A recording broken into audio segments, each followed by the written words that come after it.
I like having fun. I like to laugh. All right. I like to meet people who can make me laugh. Come on, boys. I like having fun. Yes, Get on that like tube. to laugh. Get on the tube. Come on. Hey. One. Are we good? I can barely hear myself. Woo! All right, we have major last minute issues here. I don't want to spend too much time on it, but I do want to acknowledge it. Not that I got to tell you, every time this happens, what happens is this. We're all ready to go. I make the stupid mistake of saying, you know what?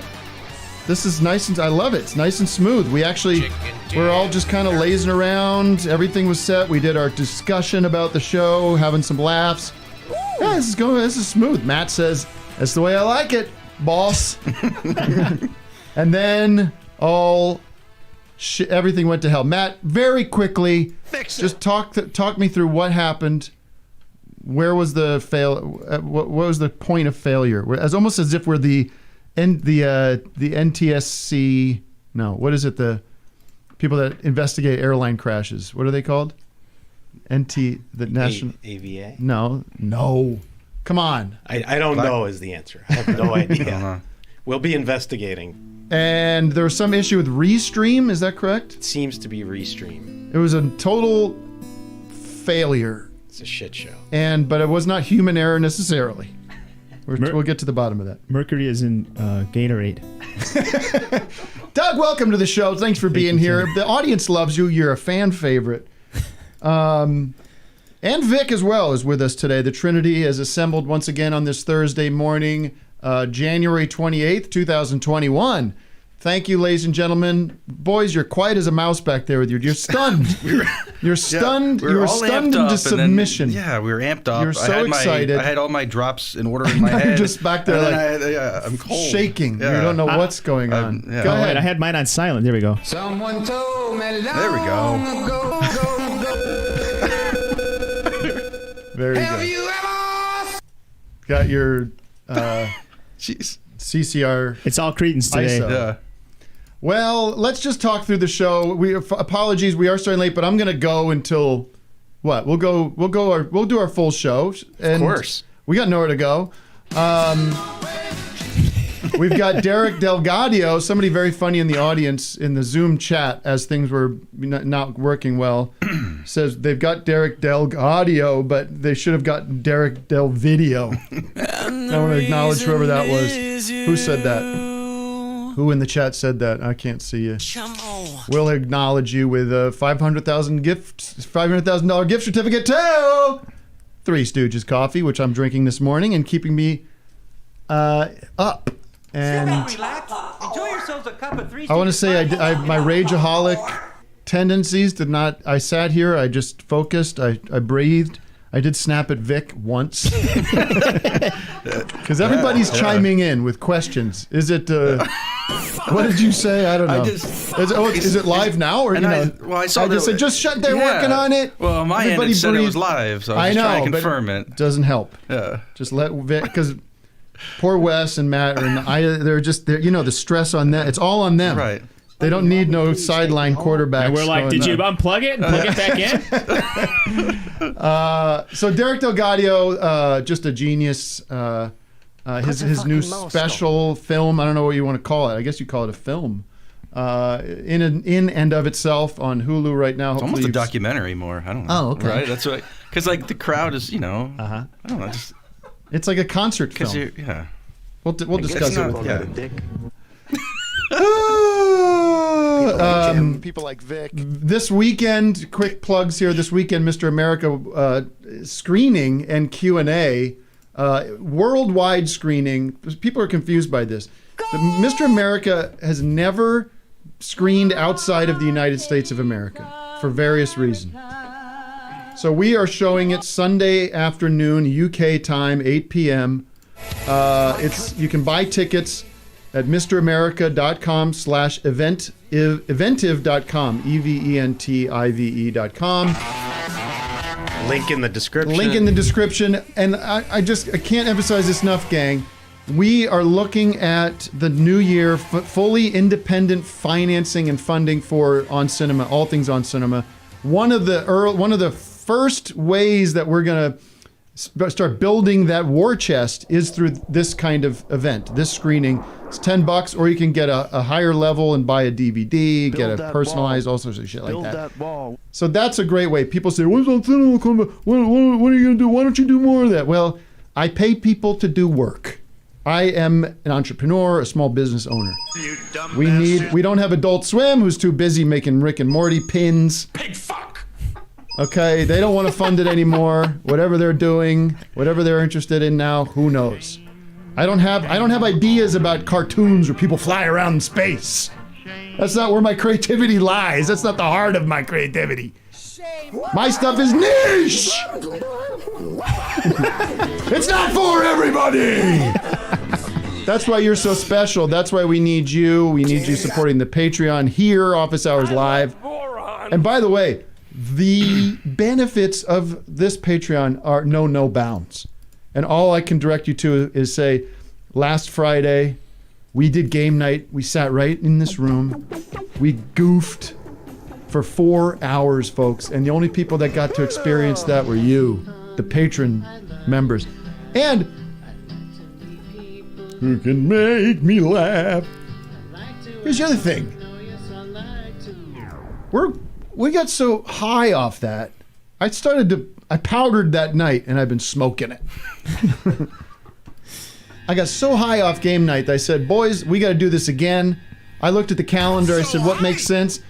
Big football game coming up. It's called the Super Bowl, ladies and gentlemen. It is the game that defines who is the greatest football player in America.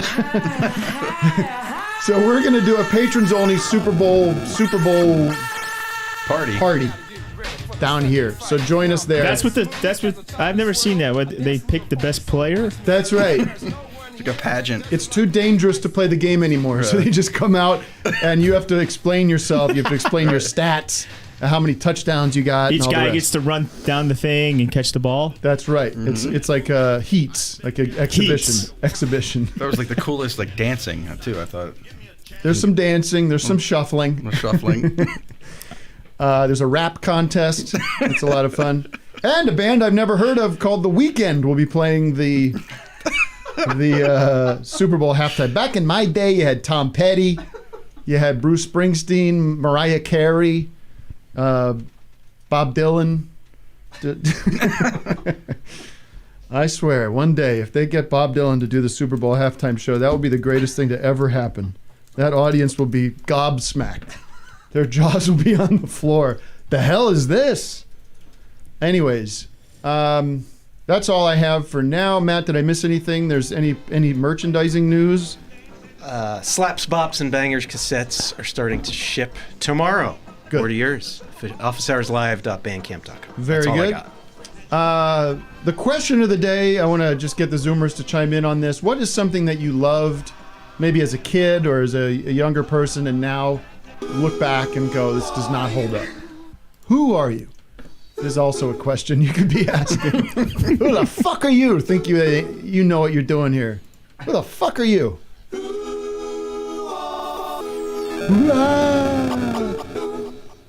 Doug, how long have you had the Who Are You sample? It's got to be 15 years gone now. It's one of my first samples ever. I know. I'm just trying to get to that first line. I forgot about it. It's the Remember love. this Walk the up in original. a Soho doorway, a policeman. Walk up in a Soho doorway. I walk up in a Soho doorway. I woke up in a Soho doorway. I woke up in a Soho doorway. Policeman knew my name. He said, "You can't." What did the policeman say? You can go sleep at home tonight if you can get up and walk away. You can go home. You can go home. You can go and sleep at home. What is it? It's not a can get great up and deal. walk He wakes away. up in the doorway, and then the You cop can says, go home and sleep at night So if he if doesn't you get up can and walk away. if he can't walk away, he's taking him in. Is that what it is? Oh, giving him a if he can pass. get up and walk away, he can go home and You can sleep. go home, but Well, who the fuck are you? I love when they get to that part because Back through the underground. The breeze blew back my hair. I love on classic rock radio growing up. They wouldn't bleep that. Who the fuck are you? I'd be like, hey. Yeah, it's like kind of snuck in Same there. for the Stones. Make a dead man come. That's still in there. I got a rock trivia. Do you know which song has the word cunt in it? Cunt. Ooh. No. All I know is the outtake of How Do You Sleep from John Lennon. How do you sleep, you cunt?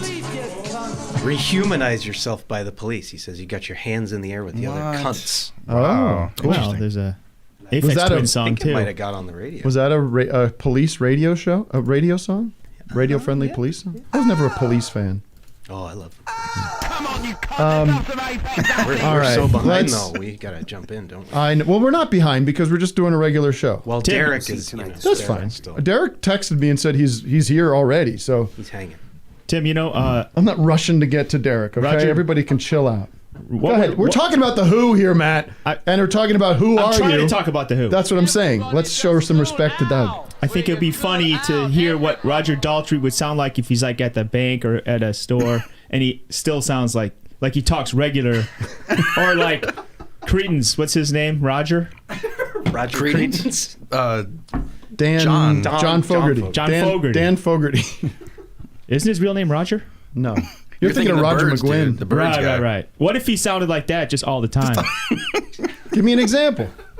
I wanted you to do that because I think. Well, you'd what would Here be to some? open an account. Someone told me long Wait. ago, have you ever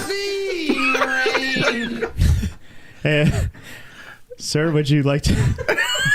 Hello, welcome to Bank of America. I want to open an account. I want to put some money down.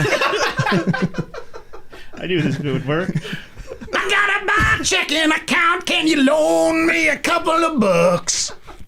Sure. Can I get your debit card and? It's 225 and 139 17658. My date of birth is 22/7/62. And the last four digits of your social? 1539. All right. I know. Who don't you know? You know what I got caught watching last night? God. I gotta show you this picture of me last night that my kid took. This is so disgusting. I'm a disgusting, embarrassing, pathetic person. I'm sitting there watching YouTube, watching the outtakes from We Are the World, because I started watching that one of Dylan where he's, you know what I'm talking about? Oh, there. That's, my son took that asshole. But after my daughter she's like, I'm gonna do your hair. So she starts combing my hair down. They're laughing at me, making fun of me, and Look then like you're in the postal service or something. and One then of I those look things. like Brian Wilson in that Brian Wilson. bedridden phase, you know. Anyways, I'm watching these outtakes of, you know, the Dylan one where he's trying to sing that part in We Are the World. Oh yeah. There's a choice we're making, and he can't figure it out. He like can't get it, which, you know, I get. It's kind of if you're hearing it for the first time. But then I watched another one. It was Huey Lewis and Cyndi Lauper doing another part of that song, and poor Huey Lewis keeps going like flat when he's doing his part. Yeah, there's a choice we're making, and he's really good, but he keeps blowing this one part, and it's and then Cyndi Lauper so like, oh, are you hearing all my chains? Are you hearing all my necklaces? Oh boy! Oh no! Everyone loves her, you know. Everyone's like, this she's a hoot. This woman's hilarious. What a funny person. I'm sorry, you bitch. Whoa, whoa, whoa! Yeah! Whoa, whoa, whoa! She always comes in like that. She's like holding off the mic. And she, whoa, whoa, whoa! Yeah! You'll find that one. It's a lot of fun. I was reading about like Stones and when Jagger went he went solo. I think it was like was it First Aid concert? What was it called? Live Aid. Live Aid, First like, Aid. He was like the second last to go, and with his solo thing, and then next comes out to close the show was Bob Dylan, but he had Keith Richards and Ronnie Wood, but like it was a disaster because on the way onto the stage, Dylan said we're gonna do these two songs, and they were like songs that like nobody knew, Right. And it just like blew up, and it's just like a shit show. So Is there video of I'd that? like to find footage of that. I don't know. I love it. Matt, did you say something about merch? I forgot. Did I cut you off? Oh, we did that. Okay. Tim. I got nothing else on my. All right. Well, we are back on schedule. We got the city of the day. Let's do the city of the day. It's a new code. The city of the day. City of the day. Every week I say I want to get to more Zoomers, and here we are. And it's still like backed up. It's the city of the day. City of the day is brought to you by the Hickey Stick. Hey, dorks. Are you sick of being called a virgin? Well, you can convince everyone that you're desirable with real hickeys. Just attach the Hickey Stick to any car wash vacuum and hold the lifelike lips against your neck or anywhere else on your body that you'd like to attach a hickey to. The blood vessels will be sucked to the surface within seconds and a beautiful blemish will appear. And the Hickey Stick is great for getting out of hot water at the office. Next time you're late, just show your boss your purple neck. He'll understand, or she'll understand. It's even great for impressing your dad. Who wouldn't want a son who's getting some action? Well, when my son turns 13, I'm taking him straight. When my son turns 13, I'm taking him straight to the car wash so he can start off his teen years cool. So go to myhickeystick.com and get people talking. All right, the city of the day is Charlottesville, Virginia. Right now in Charlottesville, Virginia, there is a weather condition we can all appreciate. It's a high of 39 and a low of 21. Okay. If Derek is here, why don't we stay on schedule, reasonably on schedule, and I could bring on our star of the show. Wait, who's that? Smoking and trucking. That's Gray Niner. Gray Niner. Since we've accidentally gone to you, we will say hello to you quickly. Wait, I gotta unmute. Gray Niner, where are you at right now? Gray Niner, of course, as everyone knows, is our resident trucker. How you guys doing today? What's that? How's that song go? What is he? Who does he think he is? Dean Martin? Is that Bob Weir singing on that song? What do you know about that, Gray Niner? I know that they do not let truck drivers use cocaine anymore. I know that much. Down in Buffalo. Where are you at? I am in Aliquippa, Pennsylvania, broken down, waiting on repair. Oh no! Oh, What man. happened? Yeah. Just engine troubles. Shit, man. Gray Niner got engine troubles. Well, go Did get you guys there. hear me before during the technical difficulties? No, As I was opening for the show? No, we couldn't. But I like that idea. Well, you should have a Zoom opener. Yeah. Why don't you guys all self-nominate somebody to do that? And you guys, that can be a whole thing that I know nothing about. How about that? Like a warm-up, Yeah. warm-up comic on those night shows. So, who's coming out to rescue your ass?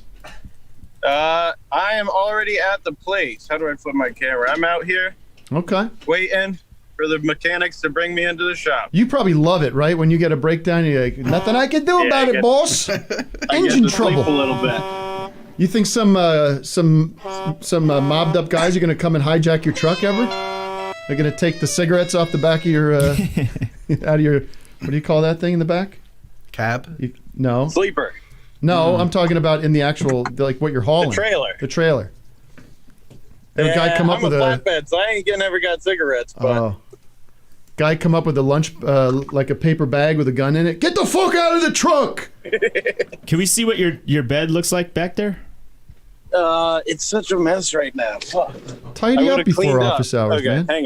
hang on. Give me 2 Tidy it up. seconds. Just let us Okay. see it for the real thing. Okay, fine. Here's my bed. I there we got go. I got looks all right. Fritos. I got Boy, my that looks- banjo. That looks fucking nice, doesn't it? Doug, I got Look my at that come giant on. screen right Wow. at your foot of your bed. Doug, that's your life right That's there. my television. I'm into it. Now, how are the lot lizards looking these days? You ever You'll score have to some ask crank someone at else. the I got no Love's clue. parking lot? Nope. All right, great. Not Niner. me. Do you have an answer to my question? Anything that you used to love that has not held up? Nope. All righty then. Have a good 10-4. one, guys. Can we get a See you, honk? buddy. Honking? No. What? Yeah, Don't I'll get you a honk. There. Oh, don't honk. I don't need to honk. I did it. some guys? I got your honk, Gray. Yeah, he's just sitting at the Parking repair lot store. The guy's like, "I'm coming. All right." Come on. Did I ever tell you I want to do this prank show? I just want to do this prank show. And the only thing that ever happens on the prank show is I go into drive-thrus and honk. You know what I mean? Like you go in and you're just like everybody else, you're just waiting. You know what's happening. And there's nothing particularly long going on. Everybody in that situation is like, what the fuck? Derek DelGaudio, what do you think of that idea for a show? I thought you already made it. No, I'm saying it's an idea that I want to do. It's a show. Every week you tune in. It's just called Honkin' at the Drive-In. It should be called honked, like punked. Honked. Honking at the drive-in. I think if anyone could get it made, it'd be you. No, people have this misconception that I get things made. I got to tell you, nobody wants to do business with me. What happened? I know. Well, there's lots of things that you don't need to know. Okay. Okay. How are you, my friend? Good, buddy. It's great to see you. It is good to see me. I understand that feeling. I can relate. And it's good to see you. Fine to see me. It looks like you're in some kind of insurance office or something. You look it's like a professional seat behind you. No, my wife decorates, so. How is your wife? She's excellent. Vanessa says hello. Vanessa, it would be wonderful to see you. I'll tell you what. My producer, Matt, wrote me this weekend and said, "Have you guys seen In and of Itself?" He was adamant. He said, "I can't believe this thing."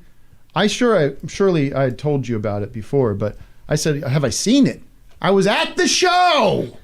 Opening night. First one ever. Of course. Yeah. You know who's at that show in the opening night? Was Robbie Robertson. Okay. From the band. I think it was either that show or you had another show. Oh, yeah. I remember you made a big deal out of it that night. I didn't know who it was then either. Okay. He was the lead. He was the main guy in the band. But anyways, I was there at opening night. Anyway. Had my mind blown. You then took the show to New York and it ran on, would you say, off Broadway? Huh? Off Broadway. And it was filmed. And then it's finally come out on Hulu. But it was hard for you to get it out, right? Or what was the process of getting this film out? It was really tough. I mean, no one wanted. You know how it is when no one wants to make your stuff. Yeah. Yeah. Everything that's come out this last year that you guys have seen, Moonbase, my stand-up special, my record, those were all things that took forever to put out because most people didn't want to put it out. You make a good point. Yeah. I was in the same boat. No one really knew what it was or what the hell they were looking at, and they didn't really want to take a risk on it. So they did. So I started slowly filming it with friends like ourselves, and it took a year and a half basically to get someone to step up to the plate, and thankfully they did, and we got to put it out. But Frank Oz directed it, correct? Yeah, Frank and I. Yeah, we yes. He directed the stage show. He directed the stage show, yeah, and then we pushed the boulder up the hill together at the end there. Do you want to hear my impression of Frank Oz directing? Yes. Action! That's not very nice. That's good. I'll tell you that. Please let him know. I'll let him know you're a fan. Yeah. So the challenge with you, Derek. Oh, I know. It's like, what can you even say about what you do or what you've done? Should I go? Should I let myself out? No, absolutely not. Okay. What do you feel comfortable saying about what you do? Whatever you want. I mean, it's I mean, I think you actually have more knowledge and insight into what it's like to talk about my work than you might think, because I know how difficult it is to talk about your work. Yeah. You know, saying you're a comedian doesn't really describe it. Saying you're a musician doesn't really. I mean, Right. I don't know what you are, you know, and what you do, but I just know Tim does what Tim does, and I feel like I do the same thing where I kind of try to just make what I make and hope people like it. Yeah, because I feel. It was an accident. Do you? Because would you say you started as a magician? Of course, yeah. I mean, that was the craft that I picked up and I learned. But I'm, you know, around the time I met you, which was like a little over a decade now. Yeah, 2008 or earlier than that. Yeah. That was when I started to realize that maybe the craft and the medium that I was working in wasn't necessarily it wasn't the right tools for the job I was trying to do. And so I started to try to figure out how to use these things that I'd learned to say other things or tell other stories. But yeah, I started out as a sleight of hand artist. The challenge is like the sleight of hand stuff that you do, the close up magic. Yeah. I feel like words are becoming so complicated because if I say the word magic, that becomes problematic for people or you. But we all have these shorthands. Of course. You know, seeing you at the Magic Castle 10 years ago. Yeah. Because I'd sort of through some friends of mine, some mutual friends, started going to the Magic Castle as a thing to do, as like a recreational night out. Just very weird because you got to get dressed up in a suit, and you know, some of it's very corny, some of it's very, you know, laughably corny sometimes, but some of it, some of it's like some of the most beautiful things I've ever seen. Sure. And you're one of the guys that when I saw you were doing close-up stuff, and it was just like better than anybody else, you know.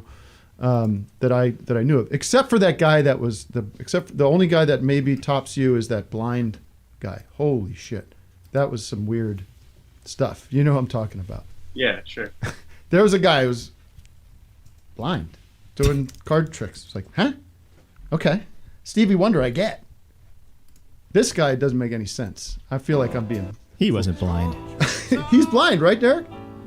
Yeah, he's blind. Yeah. Anyways. The thing I learned from you, I think, is that I didn't know anything about that world. You explained to me so much of what's going on there is years and years and years and years of work, and hard practice, becoming like doing something over and over and over and over again, like to an insane degree. Would you say that's true? Yeah, sure. Like with like the same with music. Yeah. Not like that. I mean, unless you're Yngwie Malmsteen or one of the who's the guy? Well, that's Yngwie. I mean, that's that. Yeah, I mean, to achieve virtuosity, yes, that is the type of practice I was interested in. Was that type of practice? Now, is it something that you have to keep up? Yeah. Yes. So you do it every day? No, I haven't touched a deck of cards since the show closed. Oh, really? So you're losing. Do you think you're losing your edge? Do you think you could be losing your talents? I don't know. I mean, possibly. I'd have to. Maybe it's possible. But it is like riding a bike a little. I pick the cards up and start to feel them out again, and it starts to come back to me. The scariest thing that you guys do, and other people do it, but you do it really well, is you convince the audience that you're fucking up. Okay. Right? You do that thing where you're like, fuck. Like, and I felt it in my stomach. Like, it's like a high wire. Like, this guy's going to blow it. And it's like the whole thing that you do. And you can't even do this. And isn't that your entire stand-up act? That is my entire stand-up act, yes. You know what? I don't know. There might have been some inspiration from you in my stand-up act where you feel like I want to push the audience to the place where they're like, oh no, this is not going well, and I don't know if he knows how to get out of it, and I think he's going to actually have a nervous breakdown. It's kind of a trope. It's kind of a trope in magic in the sense that there's not a lot of inherent drama in magic, right? Because usually you know that the guy's going to find the card or whatever it is they're going to do. Yeah. So a lot of times you have to engineer drama and suspense in that. Like I don't know if this is going to work. Yeah. Even though it would be insane if it didn't. Like. Right. But it has to have happened to you in the past. Did something happen where something legitimately didn't go the way you planned? Sure. Yeah, all the time. This last the in and of itself, I didn't have any of that. I didn't there was never a point where I was feigning that this may go wrong, Right. because I engineered things that actually could go wrong into the experience. There was a lot of uncertainty in the performance where I genuinely didn't know if this was going to work or So- if someone would come back or Right. things like that. I feel bad. I mean, hopefully a lot of the audience has seen it. We asked people to check it out. I don't know. Doug, did you see it? No, sir. Isn't that? Look at, he's shaking his head. I and mean, it's sick. It's sick. Doug. All he needs to do. I don't have the Hulu. He doesn't have the Hulu. All right, but I think people will check it out if they. But you did if that we show. What's that, Derek? No, I don't. I don't want to give people the wrong idea and set up expectations that it's like a magic show. 'Cause No. they might be very disappointed if they go looking for, whatever they think that is. Well, there are certain elements of mentalism or magic, kind of like you say, tropes, kind of things from the world, from your experience of sleight of hand that become sort of the set pieces of the experience. But you're also telling a story and talking about bigger themes and bigger issues. Trying. Right? He said, all right. I'm trying. But so you did that show every night for how many, like months or 17 months in New York. 17 months. That's like 13 years. Yeah, feels like it. So were there nights where things legitimately didn't go as planned? Yeah, of course. Of course, all the time. But somehow, does the audience feel that? Yeah, disappointment. Sure. Yeah, they feel that. I'm sure. Did you give your money back? No, all sales are final. It was. Sometimes they didn't know. They just were like, that was a strange moment. That was disappointing, and I don't know why. Or they just didn't think it was very good. I don't know how many times people actually knew that things had gone wrong. But the thing that was the most that went, I would say, wrong often is the thing with the book, where I give them a book to go out and come back the next day. Yeah. Okay. I'll just describe this quickly. It's a fascinating thing that you do. You've created this sort of chain reaction with the shows. I don't know how you did it on your first show that I was there. You must have started. You had to start somehow, but you basically give somebody a book and then they come back the next night. Yeah. On the honor system, I suppose you don't have any guarantees that they're even available to do that. Yeah. They come back the next night, and what do they do? What do they do with the book? They're kicked out before the show ends. Right. And they're asked to write down what they saw so far and to write down how they imagine it ends. Oh, right. And the next day they come back. Hopefully, I give them this book. Hopefully, they come back and read their imaginary ending on stage.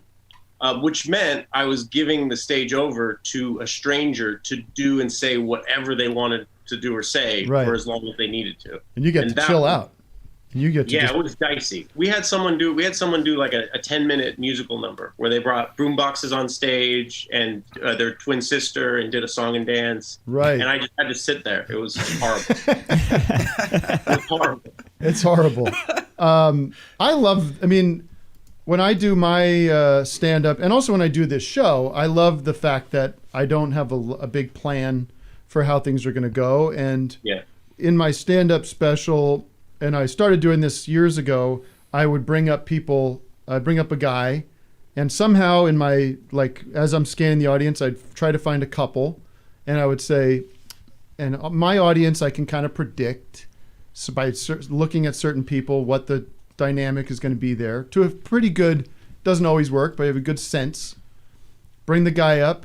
I lure him into acknowledging his girlfriend. Usually they live together. These are all like probabilities that usually work out, Bring him up and I convince him to propose to her. And people go, is that a setup? Is that something that, you've talked to? And I was like, no, I don't need to, because if it doesn't work out, that's probably going to be funny too.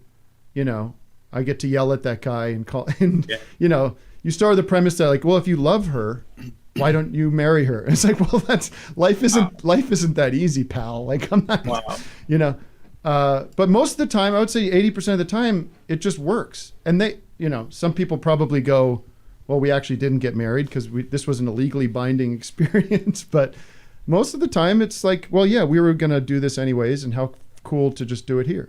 That's so cool. Did you ever follow up? Did you ever find out if any of those worked out? The man and woman in the special that's out now have plans to, they have a wedding. I think the pandemic slowed things down, but they are. But that's great. It's great for me because I've got 20 minutes of just vamping in the show that doesn't require any material. But have you ever caused a divorce with your show? Because I have, and I have. Our show caused 2. Wait, so tell me about that. So with the book, it's a lot of responsibility. I asked someone. All I say in the show is I need someone to come back tomorrow. Right. And I don't really give them much context other than I need someone to come back tomorrow. Right. And someone raises their hand, and then I tell them what the assignment is. And it's a homework assignment. They're given homework. Right.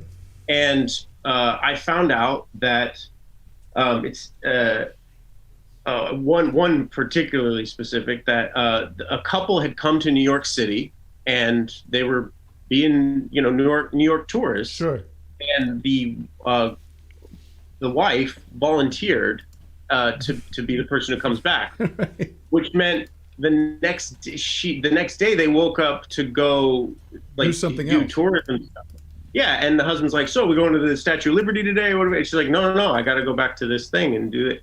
And he's like, "No, we're in New York. We got to do New York." Like, "No, I can't. I got to go back to this.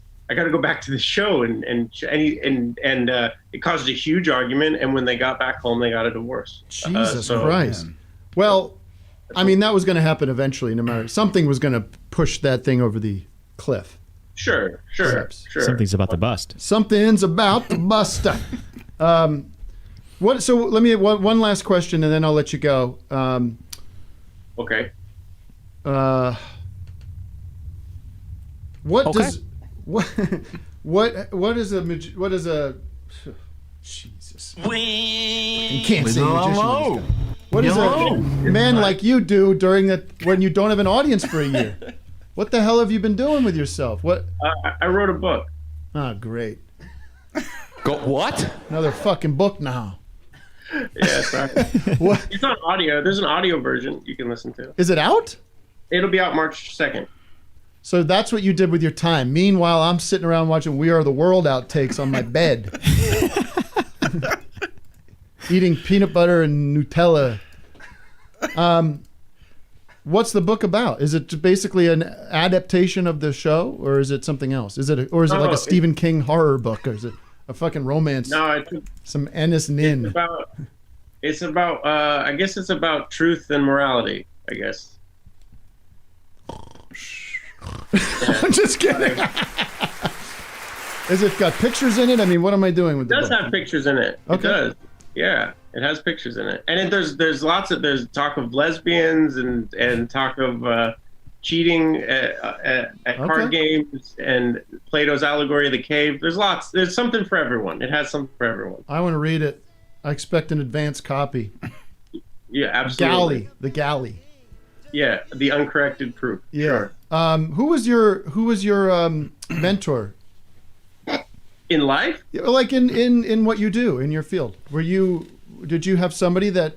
Yeah, that's actually, I guess, in a sense, what the book is about. It's about, really, it's about not growing up without a father. Yeah. And the absence that came with, and me trying to fill that void my entire life, and the mentors that kind of stepped in to fill that role is a large part of the narrative. And so, yeah, I've had many mentors and find lots of inspiration from, my friends like you and whoever else. That's what I was looking for. I was your mentor. You didn't know it, but I was pushing you along. I didn't have one specifically, but I've had many, many great ones. Well, I'm so glad you were available to talk today. Yeah, I don't know what this was, but thanks. This is it. This is the show. I mean... This is it. This is me talking to you. The audience is loving it, right, guys? Let's see a round of applause in the Zoom world. Wow. This is going out on youporn.com right now. So, for premium members. No, Derek, this is a very popular podcast / live streaming chat show, talk show. Okay. Just pretend you just did the Jimmy Fallon show, except there was no bullshit. That I can do. All right, brother. I'm proud of you, and I'm proud of your film, and congratulations. And everybody's tweeting about it. Judd Apatow's tweeting about it. Everybody is. The Muppets are into it. How many Muppets do you think has seen the show at this point by now? How many Muppets? Yeah. I mean, Frank is like 6 of them, so at least that many. Okay. Yeah. All right. I'll talk to you later, friend. Okay, buddy. Thank you very much for having me. Thank you, guys. Goodbye, Derek DelGaudio. Bye, Derek. In and of itself. Matt, what the hell should we do? I mean, should we take a Zoomer? Yeah, I mean, Please. really been neglecting it, haven't On Friday or last week, I said, Matt, we've got to be better about taking calls. we? I know. I bugged Kevin Giggler about his name. So Oh, Kevin Giggler. Hello, Kevin. Gang. Hey, how's it going? Going pretty good. How are you? I'm good. Where are you calling from? I'm actually calling from Philadelphia, Pennsylvania, and I had a quick question for you about our alumni, Temple University. Go ahead. Do you know about the situation in Annenberg Hall with the Tim and Eric $1 billion movie poster? There's a situation? Well, in Annenberg Hall, there's sort of, throughout the entire building, there's movie posters from famous Temple alumni who have made movies. Yeah. Okay. So there's the $1 billion movie poster. I don't like where this is going. Well, the issue I have with it is the location of it. And I Is it by the toilets? It's in the basement of the building, and it has a filing cabinet in front of it. Ah! Oh no! Disgraziato! It covers like 75% of the. Oof, Maron. I like to imagine that someone was like touring Temple and saw the poster and then tried to watch the movie later and was just horrified and well, good Temple for them. very upset. Well, what are you gonna do? I mean, if you don't like it, you don't like it. Who cares? But I'm glad. I thought you were gonna say it was defaced, or they keep on putting swastikas on my head or something like that. Oh no, Temple loves you guys. You guys are our shining stars. You and Anderson Cooper. Oh, Anderson Cooper went there? Really? Yeah, he did. I don't like it. That's weird because he was like he came from elites. He was like a Vanderbilt or something like that, right? I'm surprised he didn't go to maybe he went to the grad school there. For what, journalism? Did he go to Annenberg School of Journalism? I'd assume so, yeah. What other posters are hanging up there? Hall & Oates? Movies. Not. I forget off the top of my head. The only one I really remember is the $1 billion movie. But here's a good way to make a compelling show. Have somebody tell you the number of posters somewhere is. I didn't ask for the number. I said what other movies are. I think you said how many. No, what other? Well, I'm not listening. That's the problem. I zoned you out. All right. Truly. Thanks, Kevin, for the update on that. I would say why do you need a filing cabinet at all? Digitize it. Get the filing cabinets out into the scrap metal junkyard. Unfortunately, I think it was specifically to cover up your poster. Maybe it's filled with DVDs of the movie or silence your work. Yeah. Maybe you open it up. Mm-hmm. Well, they could have a lot of posters up there of our work if they really wanted to honor us. I used to come and speak at the Temple internship program out here in Los Angeles for a couple of years, and then I stopped doing it because I stopped caring. If you want to talk to me, all you got to do is call into the show. Right? Have I been more giving of my time than anybody? I would say so, Tim. You've been very giving of your time, and I appreciate that. Thank you, Tim. I want to just talk quickly. Thank you so much. My love and respect to the wonderful people of Philadelphia. There's no video of anything that you wanted to chime in on things that you used to love, but yes.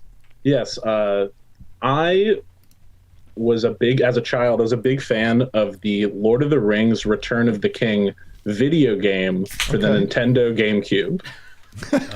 And as I got it some years ago, thinking that I would enjoy it, and I couldn't get past the first level, and I hated it. and I was really upset because as a kid I played it a lot and I almost beat the entire game. It was the massive game that went through the whole movie. And you regressed. But I regressed. Yeah, I got worse at video games as I aged. Well, that's probably a good thing. Yeah, waste of time anyway. But I wanted to know if anyone else in chat or wherever else has ever played the Lord of the Rings Return of the King. That definitely sounds like a side chat. That's off the air. I'll take that off the air. I didn't know they made a Lord of the Rings GameCube game, so they made it bunches. It was very fun, at least when I was a child. Now it's shit. To go the other route, I've been playing Smash Brothers with my kids, and it holds up. It's beautiful. Nice. Always holds up. Great game. The one I had when I thought of this question this morning was maybe it's an obvious one, but the comic strip Garfield. I as a kid absolutely loved Garfield. I had the books. As a collector, I was like, yeah, I collect Garfield comics, galleries. You would tell people that. I'd give little speeches at in before class started. I've just received my Garfield Gallery 12.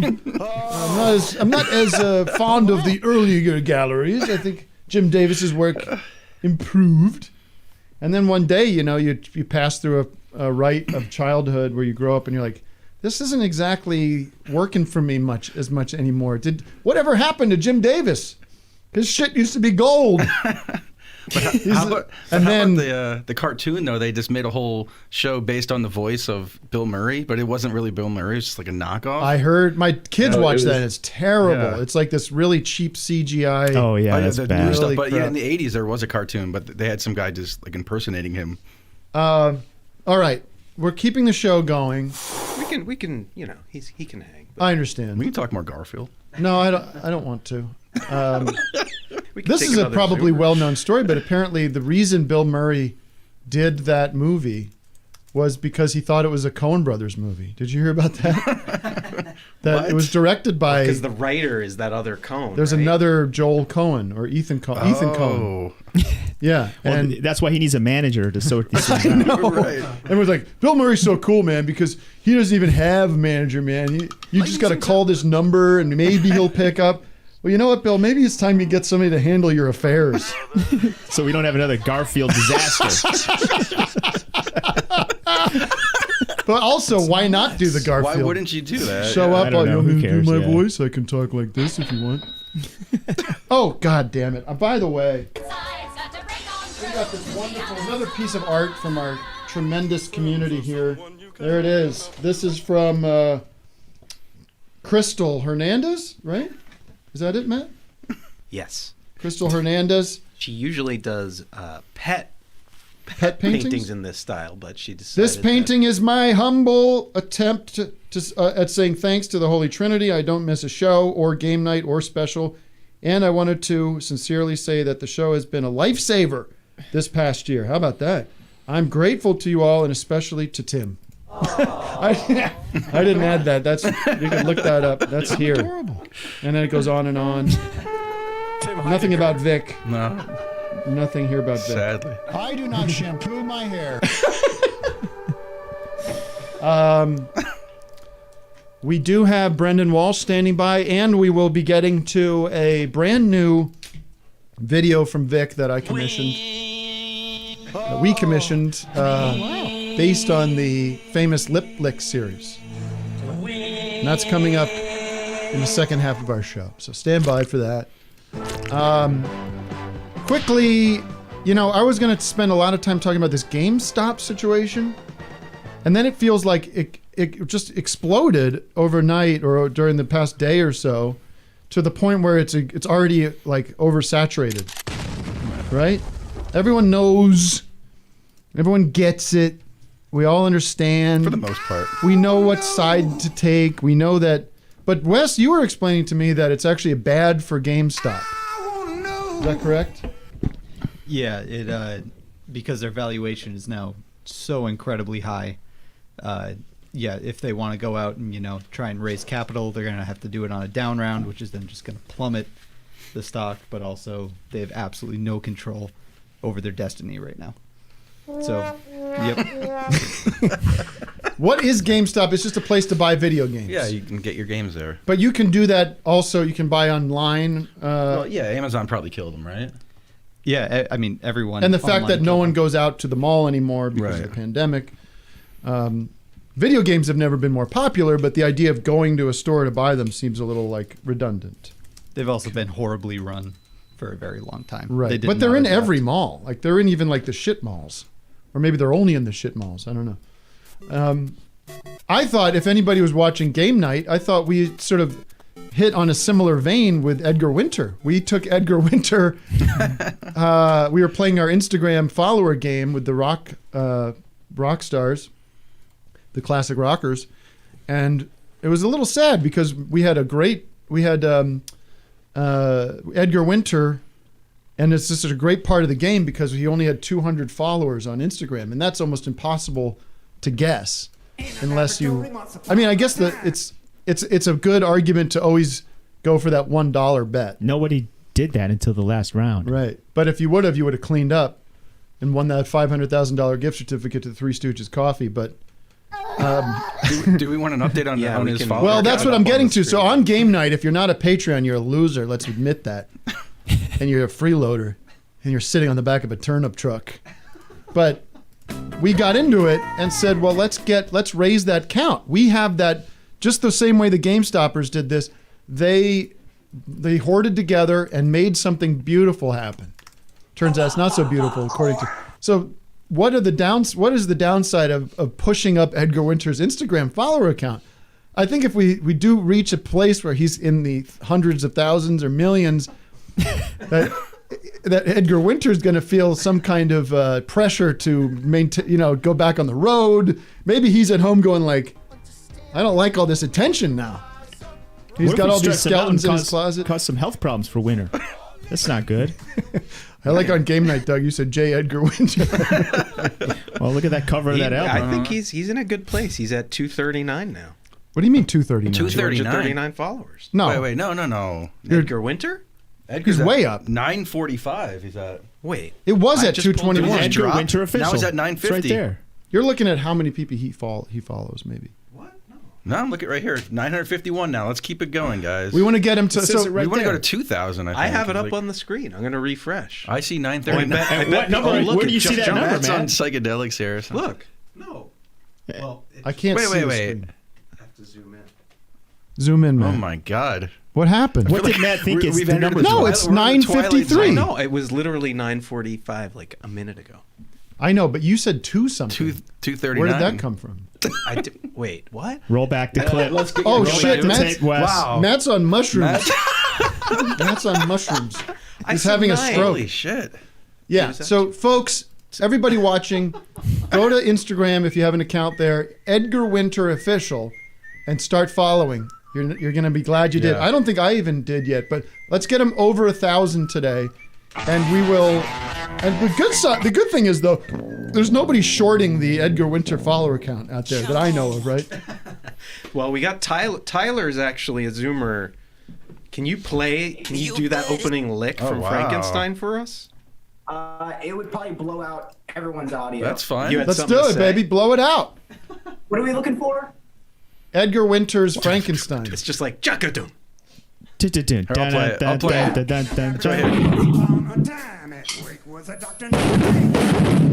Wow. Very good. And that didn't blow out. That was one of our rare Zoom. I think I have the sound set proper. So, sounded like Bonham. Like Did you want to say something? Well, no. I was actually just talking to Matt on the chat. I was going to bring up the Edgar Winter thing if I had the chance, and you guys did it right before I. Oh, great.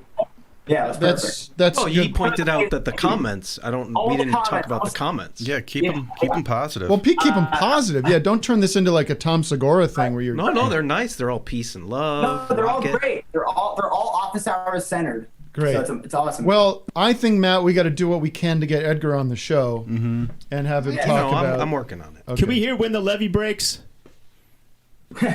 No, I'm not that great. Come on, you can play easy. I can give you one of these.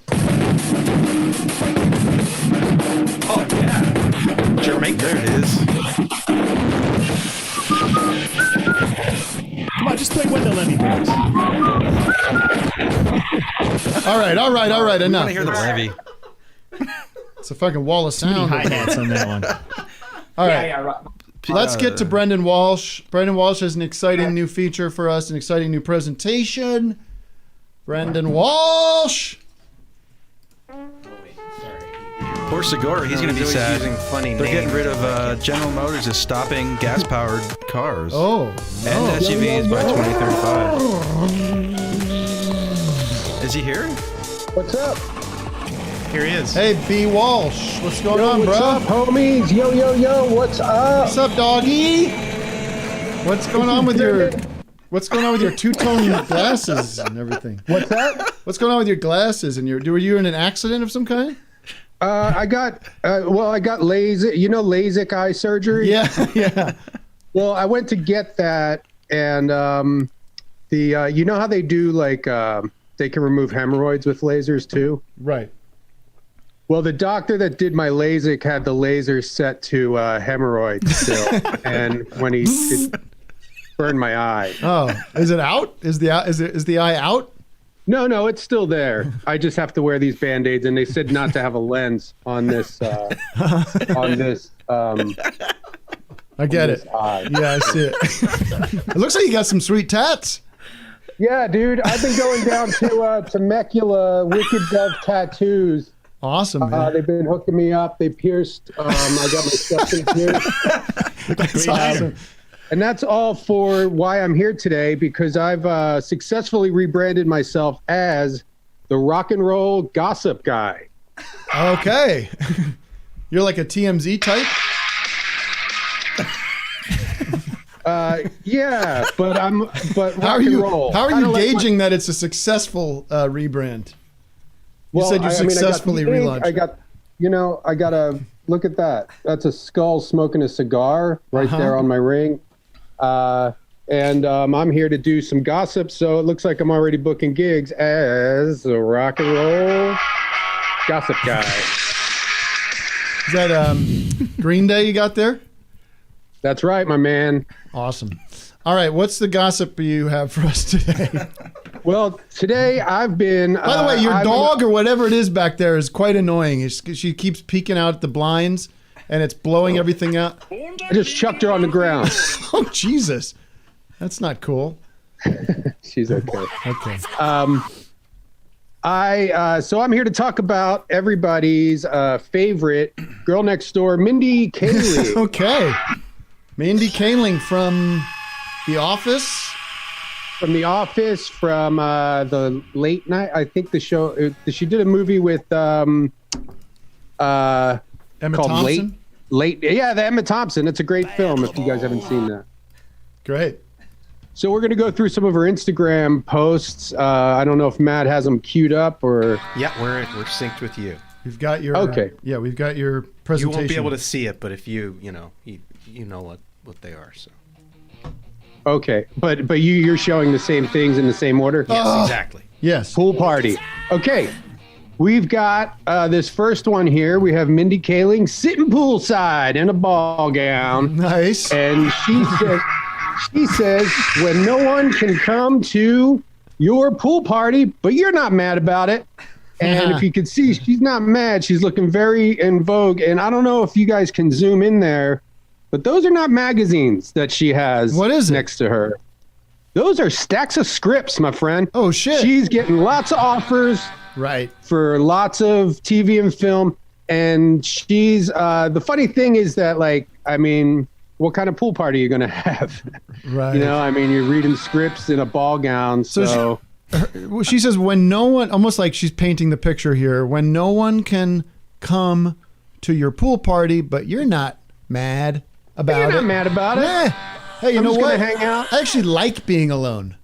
Yeah. So I can focus on reading scripts, deciding what I'm going to be doing next. Even maybe rereading her own scripts or doing that sort of reading of a first draft and making some notes. And also looks like she's got some cappuccino there or something like that. That's kind of neat. Yeah, there's a little something if you zoom in down there. Could be a... I don't know about zooming in. It doesn't seem to be happening. Could be a Starbucks drink, which I'm open to sponsoring. The rock and roll gossip guy Oh, you're open to sponsoring Starbucks? How's that going to work? All right, what else do you have? I mean, I could promote their coffees. Okay, so the next barbecue. That's right. Once again, Mindy Kaling likes to entertain, but also respects the pandemic and social distancing. So she's fired up the grill. Even when we can't have many people at our barbecues, it doesn't mean we can't get into the barbecue spirit. Nice. So, candid shot of her cooking what looks like 2 tiny little chicken breasts, because that's going to show you that there's not going to be a lot of people here. Right. She's very festive with her apron and the colorful shirt. She's looking great. She's got that hat. You got to protect yourself from the sun. What is it? What are her comments like? Are people psyched to see this? I mean, people love it. I can only see a few down, but Leo the Frenchie says, "Can I have some, please?" Right. Yeah, because that chicken looks delicious. Yeah, it looks good. I don't want to put words in Leo's mouth, but I think he's just like, "Hey, Mindy, next time you have a barbecue, maybe invite me over. I'd love to hang out." Yeah, that'd be nice, especially with that pool. Dude, that'd be sick. And that looks like a Weber grill there. Right. That's top notch. All right, what else? Working out. So, all's working out. We got Mindy. She's working out. Or is she? Or not? What is the caption? It says, this workout requires the perfect playlist. Me, 2 hours later. Okay, playlist is done. Time for a nap. Oh, shit. Which is, I think we can all relate to that. Did she even work out, or did she just listen to the playlist? Is that kind of the... I think what she's insinuating is that like she was procrastinating on the workout by creating the perfect playlist. And then by the time she put in 2 hours into creating the playlist, it's nap time. And the funny thing is, she's got her PJs on, but workout shoes. So that's like a kind of she's ready for just about anything. That's an Easter egg there for everyone. Any comments to speak of here? What are people saying? What's the reaction from the followers? So this is one lady says, "Is that a workout onesie?" And then, P.S. It's adorable. White people. I know. It is adorable. I love it. All right, what else do you got? We've got and that just to put this in perspective, that has 88,883 likes. People love it. Okay, the next one with 126,378 likes. Mindy says, "When you put on jeans for the first time in a few weeks and can't remember how to walk." Because she's put on a few. Apparently, according to her. Tim, I don't think that's what. Is that what's saying. insinuating? They're a little tight, right? The jeans are a little tight, and you're like penguin walking.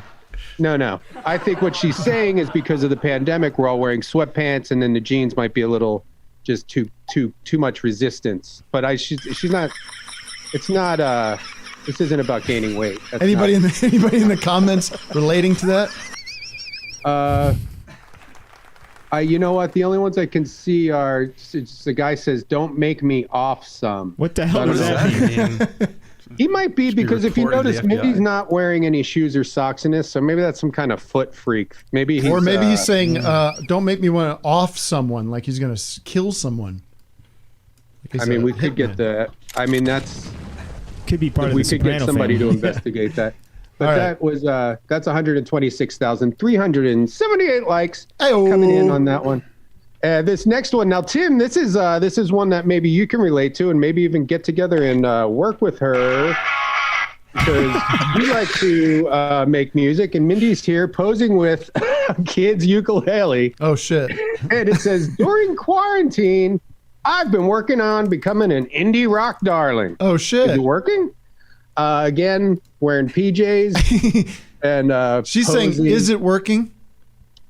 Yeah, she's asking her fans if it's working. Now, and next time I'll get to where I can scroll through these comments more, because I bet there's a lot. I'm so Brendon, curious. Is there an audio element to this picture so we can hear if it's working? That's right. Because how am I supposed to know if it's Yeah. working if we only have this one picture of her with a kid's ukulele?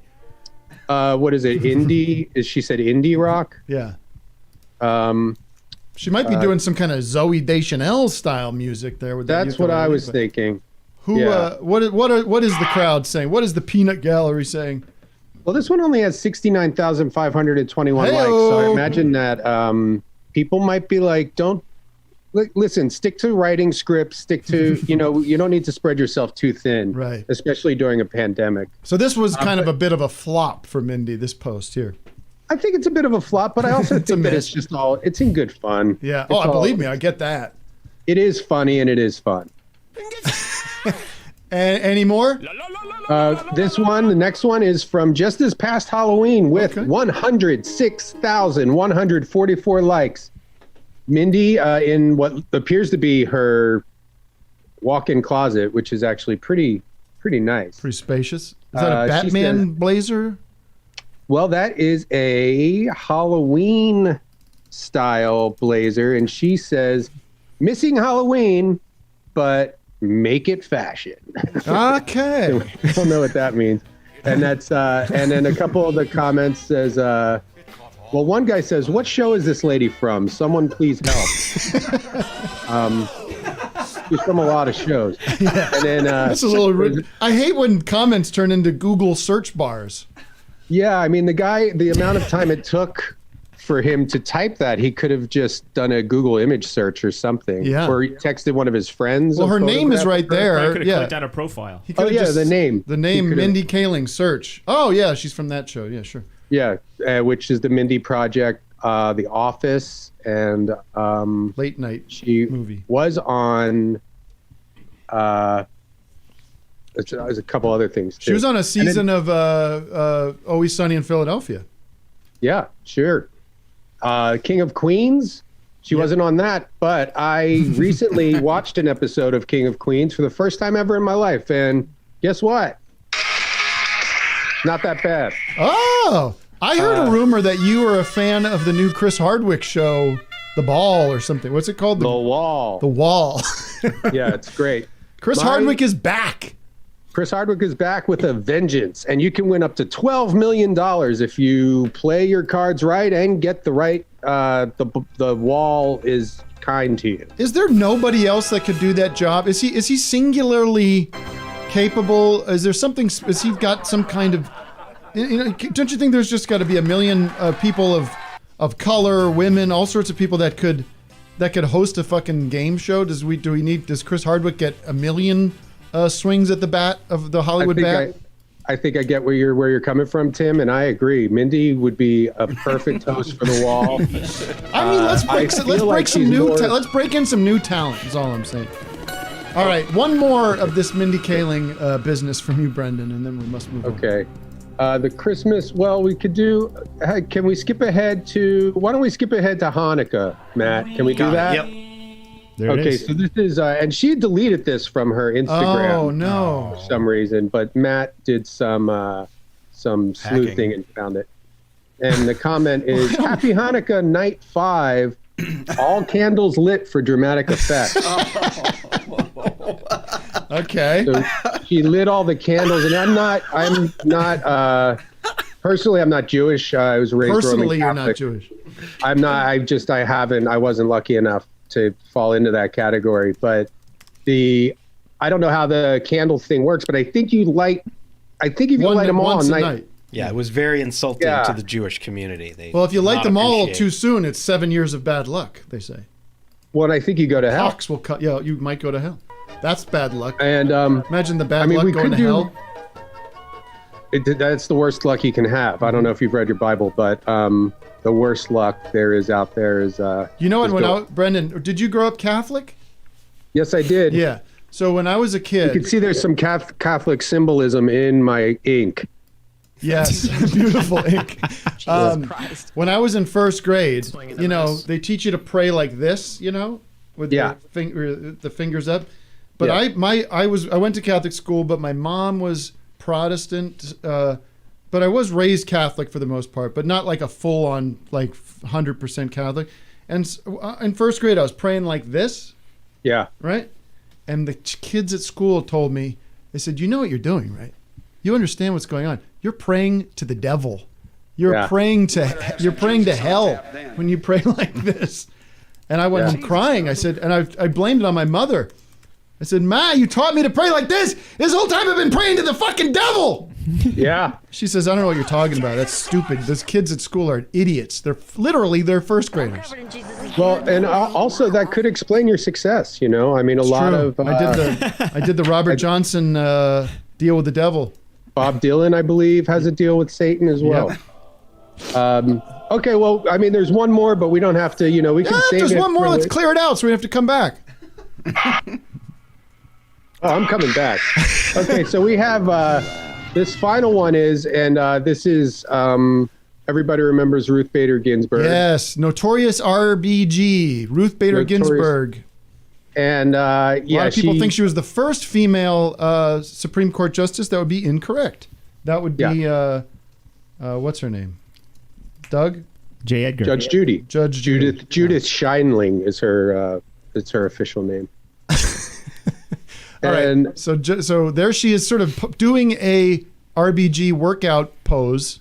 Yeah, she actually. There's another photo in that I don't think we have it, but it's of Ruth Bader Ginsburg working out with a similar shirt. Right. And Mindy. And this is, you know, a lot of the ones that we were looking at were all kind of in good fun and lighthearted, but you can tell by the look on Mindy's face, she really. There's no joke. Ruth Bader Ginsburg was a big part of Mindy Kaling's life, and RBG Energy. What does it say?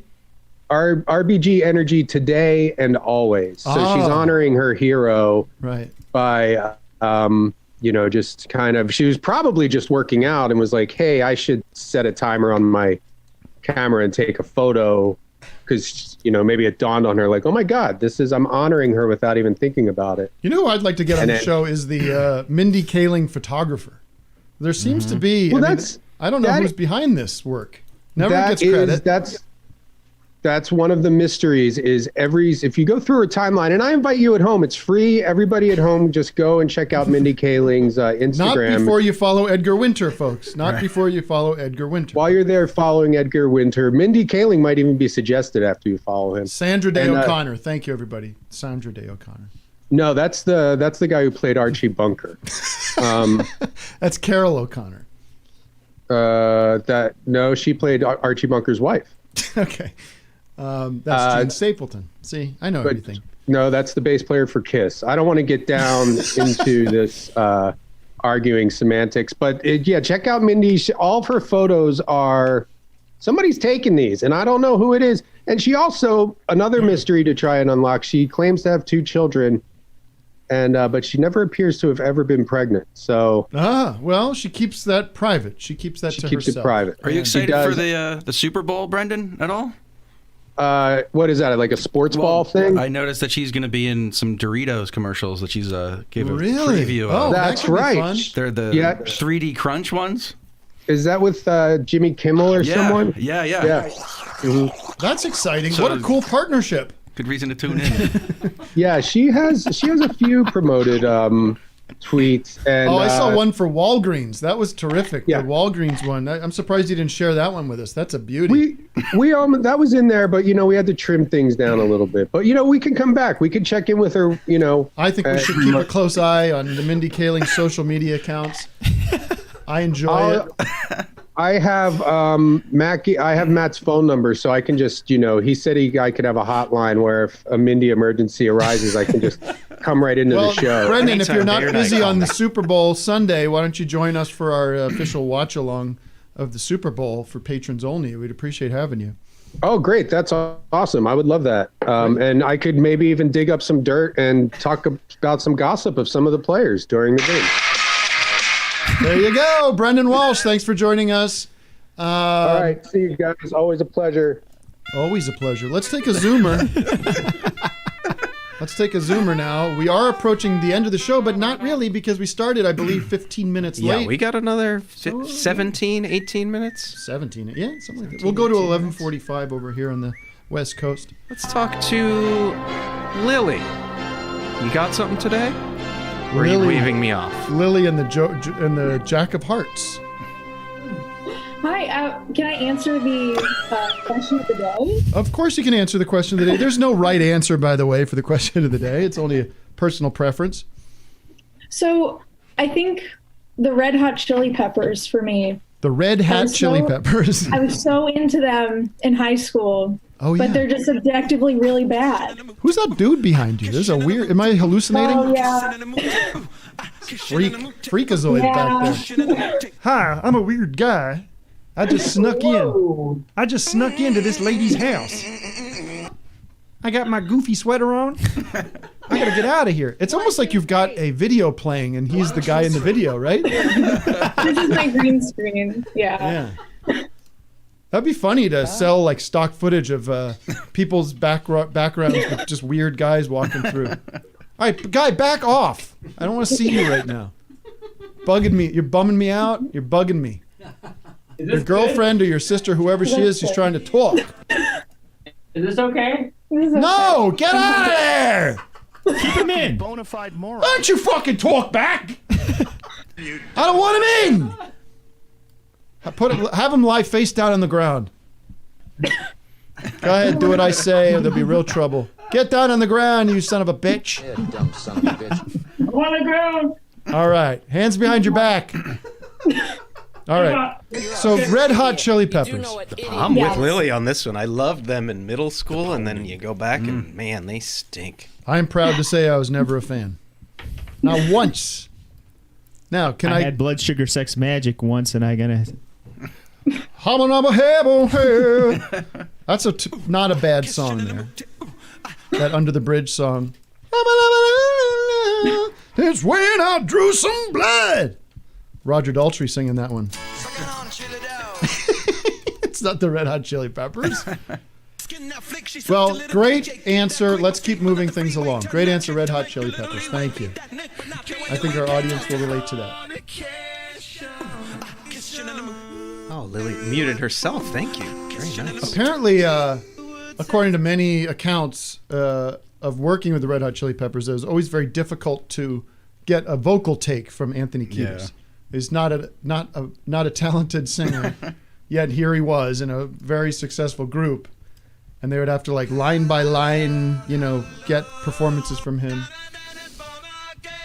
Tim, who's your regret? Did you go over it? I said Garfield. Oh, you did. But I mean, there's plenty. I would think bands that I no longer. I mean, I went through I went through kind of a jam rock. I probably liked in a certain summer, probably like the Spin Doctors and Counting Crows. Man, that Spin Doctors record is so good, though. Is it? Yeah, the guitar playing on it is awesome. Yeah. Uh-huh. What time is it? 4:30? It's not late. Yeah. No, it's just early. Maybe I'll. We should get him on the show, Mr. Spin Doctor. Oh, yeah. Oh, he's a very active Twitter guy. He loves his We'll have to have cats. him scat for us. All right. John, Who else we Hunter got, Matt? John. Oh. By the way, we still have to get to Vic's video. Yes. A big update on Edgar Winter. He's currently at 1,117. Whoa! We did it. Congrats, guys. Keep going. And Mindy Kaling is now at 5.8 million. So let's short her. Let's see if we can. Let's short Mindy. Let's short Mindy and have everybody move to Edgar. See if we can make that happen. Hey, Timbo. Yo. I wanted to say, firstly, you're all extremely handsome. And wow, look at this group of men here. This is what I'm talking about. By the way, folks, we have Frank Oz joining us. Thanks for Frank, coming on my show. Hey, so I got a compliment for you, Tim. Thank you. You were so good in That Dog by Nick Thorburn. Oh, yes. That is one of your underrated popcorn classics. Great short that's available to everybody to watch on YouTube. Me and the great Michael Cera.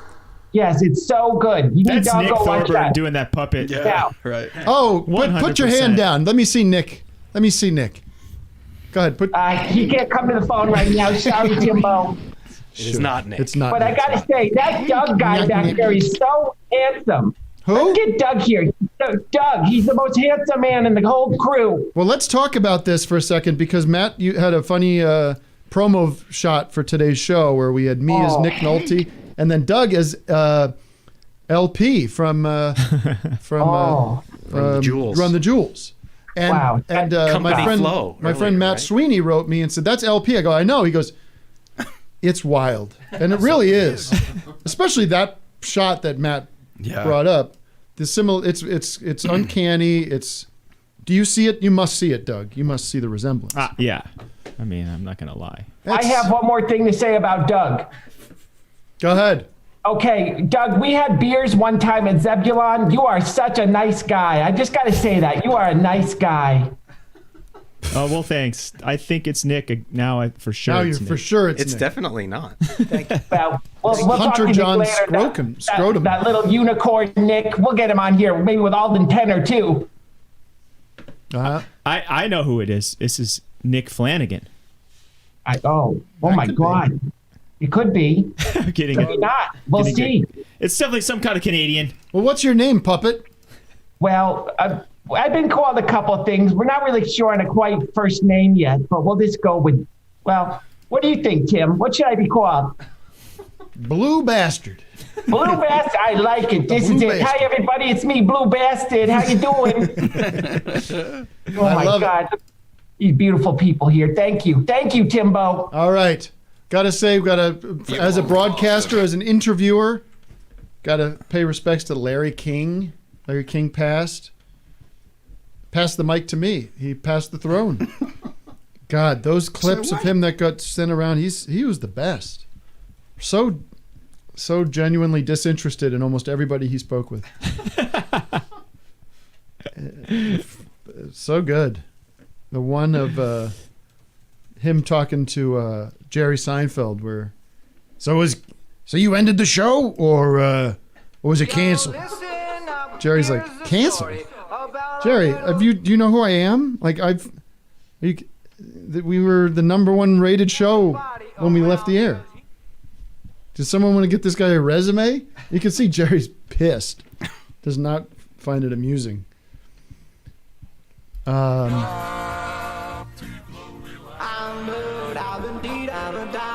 What a racket Larry King had, huh? This guy was a Larry King Live, CNN every night. They just threw guests at him.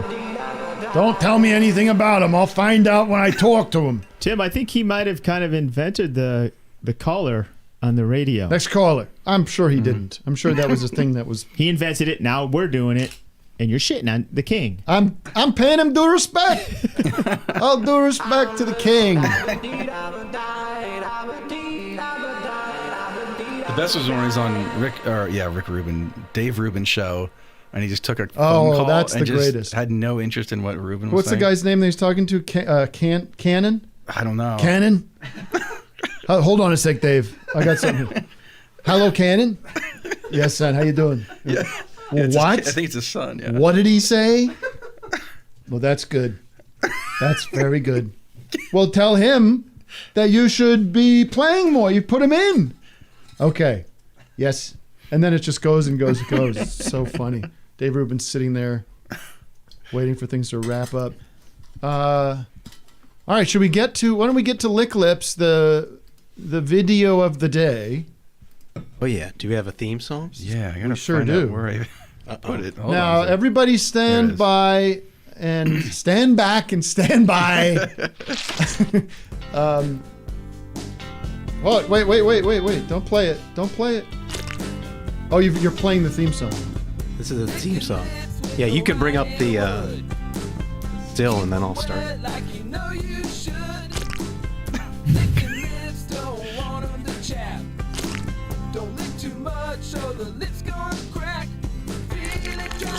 All right, so I'm warning you with peace and love. You're about to watch someone. You're going to watch some of Vic's original work. We've been collecting these Lick Lip clips, and we said, Vic, you want to put a little sauce on this? You want to do a little bit of what you do? And he came back, sent us a thing. I'm telling you, I was screaming. My family thought there was something wrong with me. I was screaming. I don't want to oversell it, but I also probably not. I also want you to be prepared that you guys are going to lose your shit right now. So hang on to something. And let's take it away with the Ronnie Wood. This is a supersized Ronnie Wood special edition Lick Lips with Ronnie Wood video coming at you right now on Office Hours. Yeah, Brian Wilson sort of proved himself to be like a really amazing composer. Yeah. And I was into chords and harmonies and stuff at that time. And we ended up, it's kind of like a rivalry. Yeah. We'd put a song out and Brian would hear it and he'd do one. It's nice, it's like me and John. You kind of try and top each other all the time. But he eventually came out with this God Only Knows. That was Pet Sounds time, right? On Pet Sounds, yeah.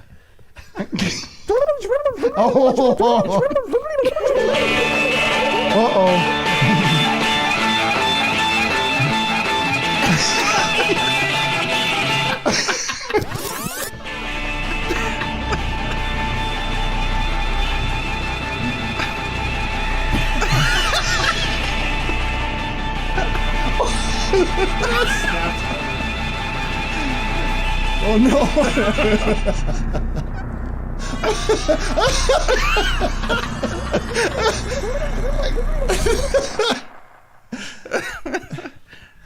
All right, there it is. I don't know. Madison Daly doesn't seem to have enjoyed it. No. She seems that. Or did you not enjoy that, Madison Daly? What the hell? How much? What more can we give you? What more can we possibly give you? I couldn't see the video. Oh, I had you pinned, and I couldn't see it. I could hear it. Okay. Well, it's certainly more of a visual experience to all our listeners. I mean, we'll clip that out, okay, Matt? Ellen's yucking it up. Ellen, did you see it? Were you watching on YouTube? Okay, let's get a positive review. Yeah, sorry, Madison, to call you out. I just was focused on you. Incorrectly focused on you. Who do you want to talk to? I was unmuting Ellen, but maybe she's... Oh, there she is. Yeah, I loved that. That was fantastic, Ellen. You're so devious, Vic, because you're just like you're scrolling forward and backward over this moment that really is a very insignificant moment. Right. But then he does those licks a lot, though. Something's going on there. I love Ronnie's like fully in some kind of drug or alcohol or rock zone when he's playing, and then that lick starts like something's licking your face, and then you kind of snap out of it. He comes out of it when Nick lifts his tongue off his mouth. Nah. Nah. Hey, we're on fucking... That's from Saturday Night Live, actually, I think. That clip. We're on fucking TV, Mick. You fucking lick my lips. What's the matter with you? Fucking stay away. Only I lick my lips. Don't lick me anymore. Don't come in my fucking face and lick my lips with your fucking tongue. Your cigarette breath all over my nose.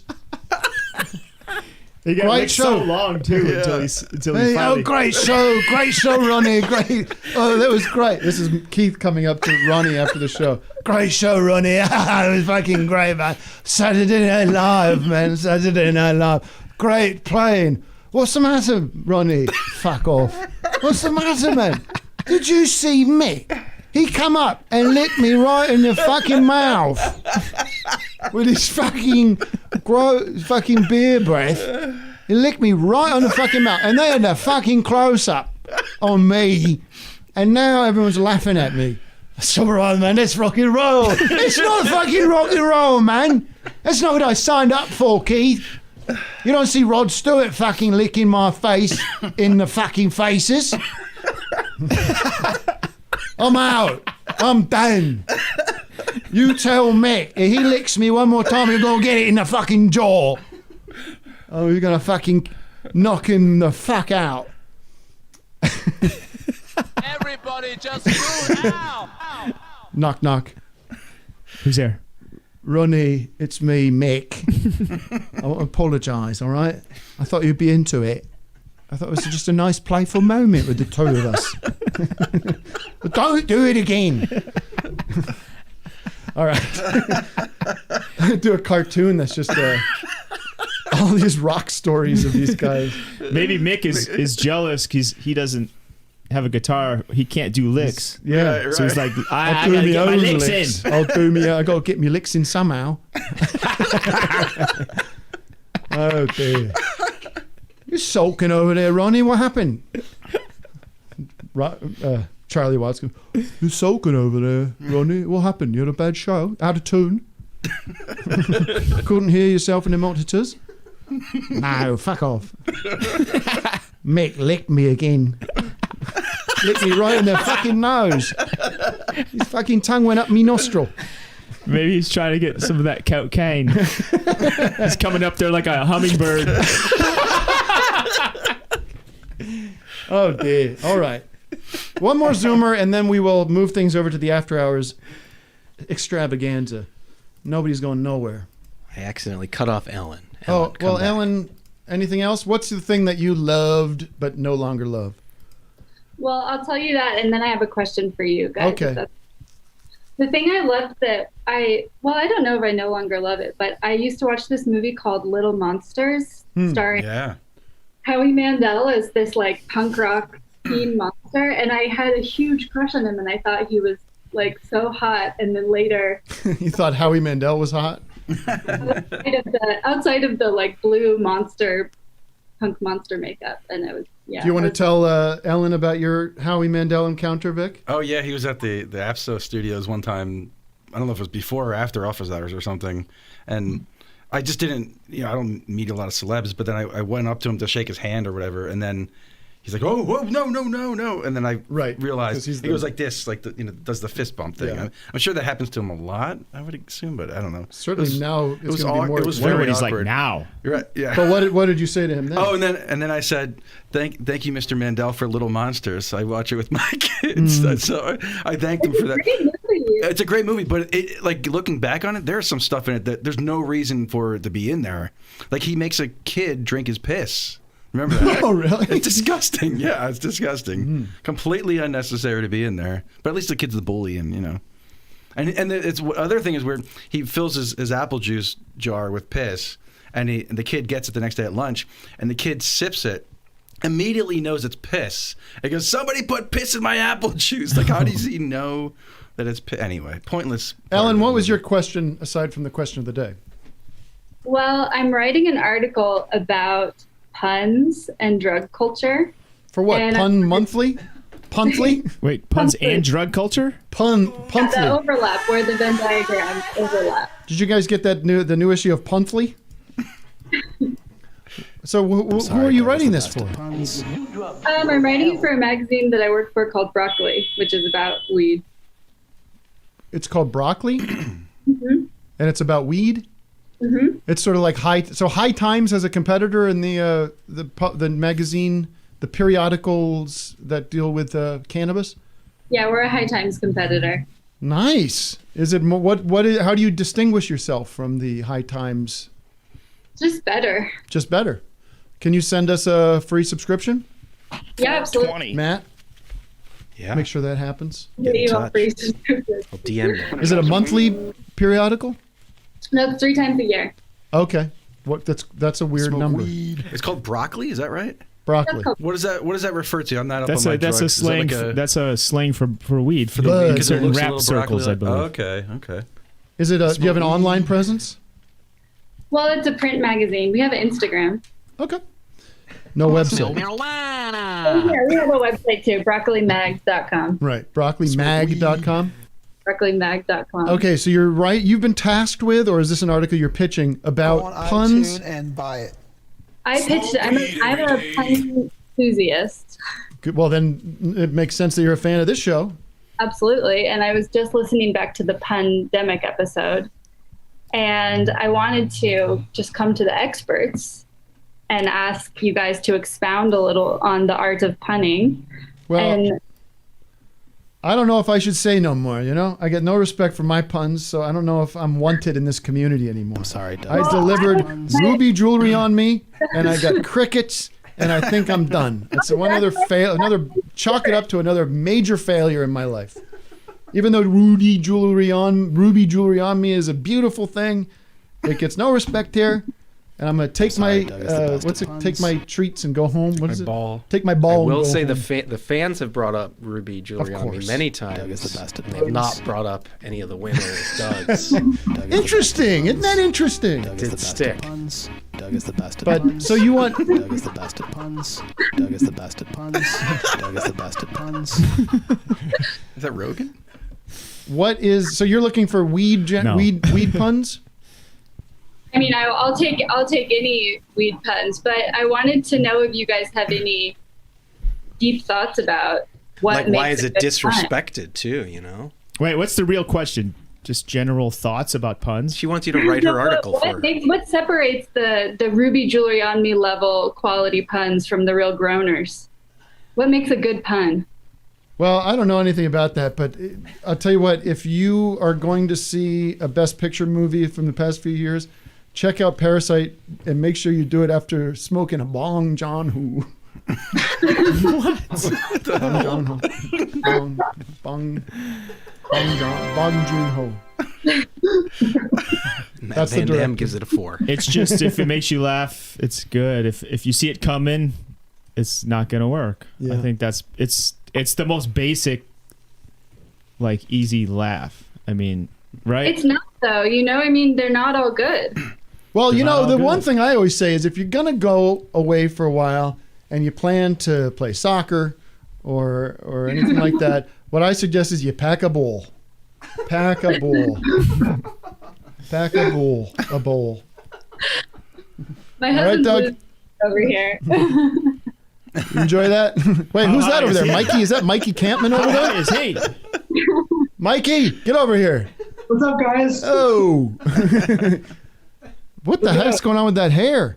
Yeah, how What are about you, that? Darren Dalton? All quarantine, I think. It's Yahoo Serious. Mia Mayo. All right. It is 11:50. We have to wrap things up right now. Thank you so much for listening to Office Hours Live. One more time, couple things to get through real quick.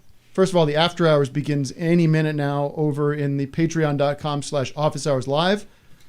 That'll be starting on, will be no technical difficulties there, we hope.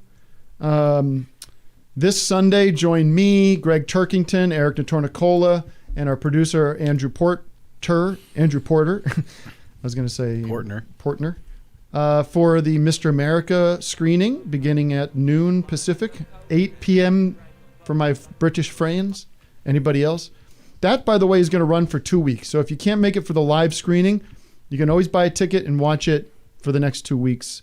It's going to be a great way to watch the film with our Q&A afterwards. There's a private VIP pre-show Zoom that's also available if you want to get that. It's a bit of a higher price ticket because we don't want 3,000 people in there. What else, Matt? Super Bowl watch along. We have a next week. Let me just say, what's going on next week. that's what I was going to talk to you about. I'm not sure I want to talk about next week. Well, we have to tell them it's a different day, don't we? Well, next week I'll tell you this much. As many know, it's a cool voice. As many know. What? February 3rd of next week is yours truly's birthday. February 3rd. 45, ladies and gentlemen, 45. Come on! So, since everything is meaningless, we are moving the show to Wednesday, the 3rd, to honor my birthday. Dropbox. That's all we'll say about that. But you'll be there on Wednesday, and then patrons only Super Bowl party on the 7th. Doug, help where me out here. the Johnsonville Screamers are playing the St. Tittleburn's bricklayers for the big Super Bowl trophy, the Vince Lombardi statue that they'll be receiving. So join us for all these events coming up. We're not slowing down. In fact, we're ramping it up. Thank you all again. Thanks to Derek DelGaudio. Check out his film In and of Itself on Hulu. I highly recommend it. Bring a Kleenex with you because you're going to want to masturbate during this film. I'll tell you that much. You're going to wank it. No, you'll be moved. And thanks to Brendon Walsh for all his hot gossip. Thanks for coming. Talk to you soon, everybody. Goodbye. I had a beat off.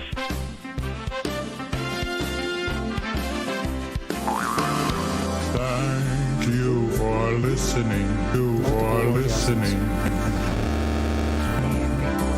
But others hearing this may find things they would argue.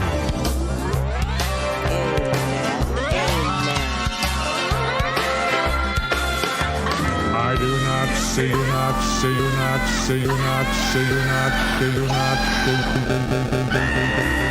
If they believe quite otherwise, it still will have impact.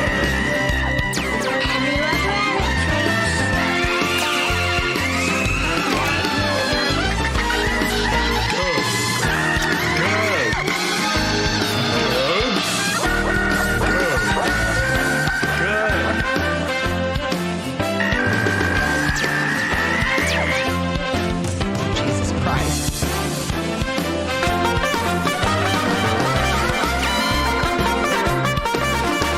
But truth is truth, and if they then decide to live with lies, that's their concern, not mine, my friend. They're free to fantasize.